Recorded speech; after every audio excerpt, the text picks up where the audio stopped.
Hi, I'm Tom at Just One Pack, and this is AC on the Short Alpha Clash podcast, where I'll talk all things Alpha Clash on my way to work.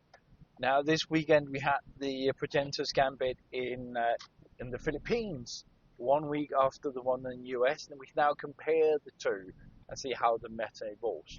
Well, that made me think, and I'm going to quickly round out what happened in the Philippines.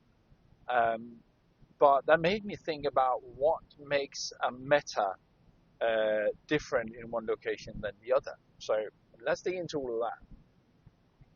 Just a quick mention though, at the very beginning, the audiobook for The Awakening, the novel, sort of laying the groundwork, at least for the first 5 sets of Alpha Clash, has now been released on Audible. Go have a listen. It is exactly as good as the book used to be, but now it has a high quality audio track as well. So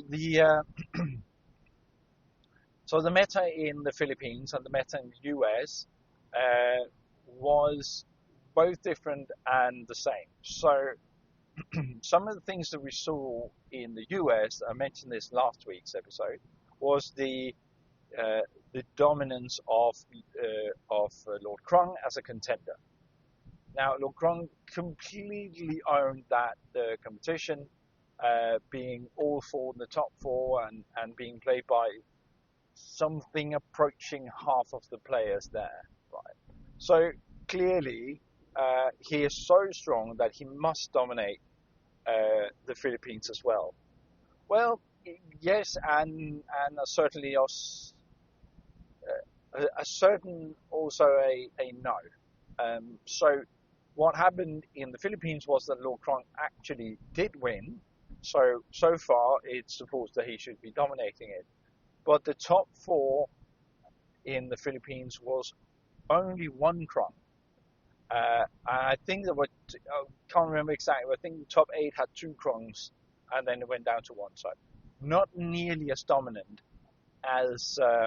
as in the US. Now that made me think about what is it that makes it so different, because often when we talk about a meta, or talk about meta defining, I've done this in tier lists on this channel as well, right?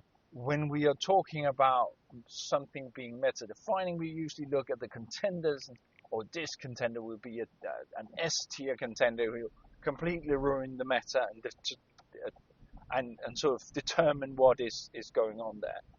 And while that is partially true, that a really strong contender will influence the meta, there are, at least, or maybe even more so in Alpha Clash, a lot more going on, right? So Lord Krung is a strong contender. I, as far as I remember, he has always been, since the release, of course, been close to or at the top 16, maybe even top 8 often. So he's a strong contender, no doubt about that. But there are other strong contenders. I mean, in the very beginning, Talk was completely dominating the Philippines base, and Genesis sort of came in and took over a lot of that room that Talk was occupying. Right? So there are some of these. So now we reach to the first organized play event where we could see Alpha Aster come into play, and he was nerfed just prior to that, as I mentioned last week. Maybe because he was nowhere to be found, or hardly. I can't remember if there were any Alpha Aster players, but I don't recall there being. There might be 1 or 2, right? So he was completely missing from the meta, and we have, I think all of us, predicted that he would be meta defining. Now he was nerfed, as I mentioned, and the event card somewhere in this case Des Moines for the US and Quezon City for the Philippines, had a huge impact on how much he would have impacted the game as a whole. So that small change altered what I think is some of what I think altered the meta completely. Right? But but that is only part of it. At least that's my claim here. So strong cards do have an effect. There's a reason why we don't see a black Moxie going top 8, right? Strong cards have an effect on what is in the meta anywhere, almost anywhere. But I think there are other factors too. One of them is players. So to my understanding, the US is to some extent, the US scene is to some extent having, I'm going to call them teams, right?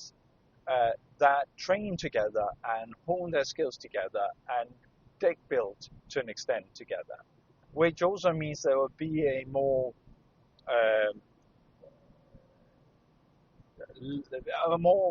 equal footing in terms of what goes in the decks and what does not. Now, I understand that it is to some extent the same in the Philippines. This is the way most of us play. We have a group with whom we play, and we can do that to different extents. But their take on it is different, and doesn't in the same degree maybe dominate what is being played, right? So having those groups and those players specifically that are good at a certain strategy I would claim has a huge impact on the meta as well. Point here to support that point. In the Philippines, there was a lot more difference between what contenders were played, right?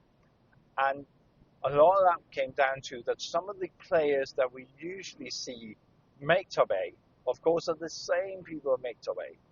So someone like Furious Chicken was running a Magnate, right? And Magnate is not even on the radar in the US, but he is such a good player that he overcame quite a few of the obstacles that may or may not have taken him out because he was a better player, at least from my understanding, right? I don't want to. There might have been a better player with a worse draw, what do I know? But if you can consistently make it to the top 16 in this case, maybe it's just because you are the better player. Now, there's a reason for it always being the same players at the top tier. That's because they're good, right? And the choices they make will affect the meta. So my postulate is that a good player with a mediocre deck will beat a bad player with a good deck, right? But also, what style of play you lean towards have an impact. So, example, I have built a Lin deck to diminish my opponents. I am very certain that if I were to play that against, again, I have what I would consider less powerful deck but a better player, I am losing. The reason being that I cannot. If I were to play that against a deck of equal strength but and an equal good player, I would lose more than 50% of the time because the strategy of that deck does not lean towards what I usually would play or how I would play the game normally. Now, I can try and force it a bit and I can play that style to an extent, but it's not my quote-unquote natural state, right? So which players are the good players in a local scene will be a factor in determining the meta.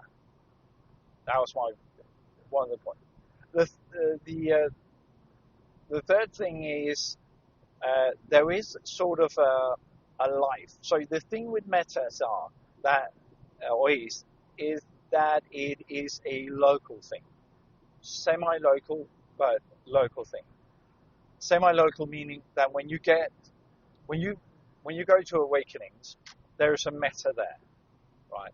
It can be influenced by what is on a higher tier level in competitive play or organized play, but it has its own life, right? The players that show up are different, therefore the meta will be different. But I think there's thing more to it. Uh, the thing is, the thing more is this local scene, how it reacts to uh, to what the choices the best players are making, or what type of best players we have. So if you're in a meta that is heavily Krung, as in Europe, what I think we will see, if that is true at the local level as well, is is counterplays, right? So there will be decks specifically created to manage or counter that win condition in order to try and win enough games to get that under control, right? Having that back and forth works if the local scene is of fairly equal players, right? If you can actually take a loss if you win other games, right? You're fairly evenly matched, then that will have an impact as well. Or you will follow along the top tier deck in your local meta. So that too, the reaction to whatever pops up is also a factor in what defines the meta. And one of the fun things about that is that if you look at the deck lists or the decks from the US Progenitors Gambit and the Philippine Progenitors Gambit, and actually we can go back because this is more or less true. From my observance, without doing statistics, this is more or less true all the way around or way back, right? That while the US meta is almost always two colors, the Philippine meta is almost always three colors. There are two color decks in the Philippines. There are monocolored, single colored decks in I guess both the US and Philippines. So they all do exist, but the high tier players are playing dual colors in the US and three colors in the Philippines, which is a design choice, right? Which is really interesting. That too will have an impact. I think it has an impact because they want to me it seems like a reaction to a setup, a reaction to the meta that was playing out locally, that you need answers, and those answers may not come in the color of your preferred color or your preferred colors. You have to sort of splash in a third color to get those answers in, or get the right answers in. But that seeing that is curious to me, right?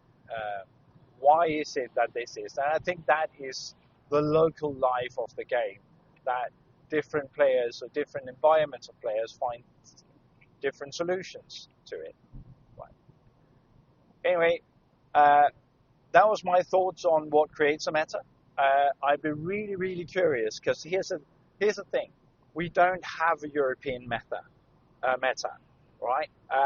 We sort of have a US meta now within the limits of the Progenitors Gambit. We can look at the clash grounds around to get an idea, or we could go all the way back to ClashCon and the Pro Tour to see what is the meta in the US. And the same is true for the Philippines, and those are sort of the two major pinnacles, right, in the world of Alpha Clash. Those are the two big playgrounds. What we are seeing is, of course, the UAE is starting to grow. I'm afraid that Australia sort of dropped off a little bit, but what we are seeing is the awakening coming to Europe, both literally and metaphorically, right? In late June, the first awakening in Europe will be held on the Leaky Teacup in the UK, and it'd be really interesting to see what shows up there. What are people playing there? And I'm fortunate enough to be able to compare it to what we play locally. We just played a sealed with Equilibrium. It's going to be really fun to see what will be played there, right? So, really, really, really interesting to see how that plays out and what will be played at the Awakening Europe, because that will be the first indicator for European meta. Right?